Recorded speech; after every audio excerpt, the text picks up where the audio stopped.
Welcome back. There are many ways to explore Oregon's back roads and byways, including rolling along on two wheels. Grant McComey shows off a Washington County bike trail where you can find a warm and dry camp out and learn about a unique chapter of Oregon history. Winter's cold and wet rarely slows down Sally Miller and Hannah Vandering from putting in their training miles on the Banks-Vernonia State Trail in Washington County. It's pretty flat, so you don't have to worry about any hill work. It's a nice way to get people used to their bicycles and used to riding in a group and that type of thing. The trail is made for cruising through a northwest Oregon forest. But a century ago, this railroad line moved big timber between nearby Vernonia and Portland. Today, visitors can also enjoy Stubbs Stewart State Park. In fact, you can't miss it because the trail runs right through it. Rental cabins make a wintertime campout and trail riding a super weekend getaway. Just 20 miles from Portland and nestled in the Washington County hillsides, Stubbs Stewart sprawls across 1,800 forested acres. It's a full-service campground with more than 100 campsites, many with full hookups for trailers or RV, plus 15 rental cabins for a change of pace at a parkland that offers so much variety.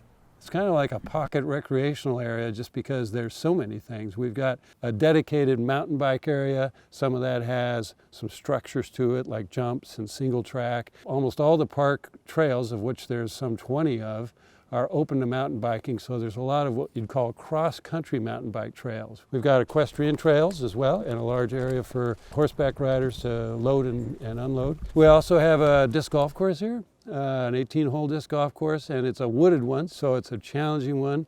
And we've got a beautiful hilltop picnic area, day use area that's got a great view of the Coast Range. When you reach end of the line in Vernonia, roll up to this remarkable museum. It's only open on the weekends, but you discover that a different sort of logging runs deep in what was once a company town. You don't come through Vernonia on your way to anywhere else. You either come here because you're heading to Vernonia or you lost your way, or you're one of those kind of people that likes to do a little bit of back road adventures.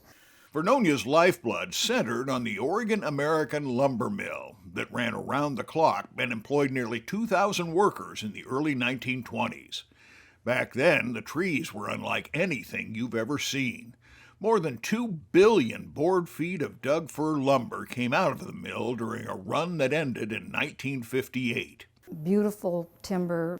It went to build things all over the country. The museum is inside the only building from those days that's also on the National Historic Registry. It houses a remarkable photo collection from the heydays of old-growth logging. I think it was more to chronicle life in the woods, and then they could sell the photos to the guys because they'd be in the pictures. You're connecting the past. We are. It's a snapshot that connects with a unique Oregon story that's worth your time for a visit. In Vernonia, with photographer Jeff Kastner, Grant McComey, KGW. Well, Grant has the details, directions, and contact information on the Grants Getaway page on the KGW website. And you can watch more of Grant's adventures on the half-hour program that we have, Grant's Getaways. That show airs Saturday and Sunday right here on KGW.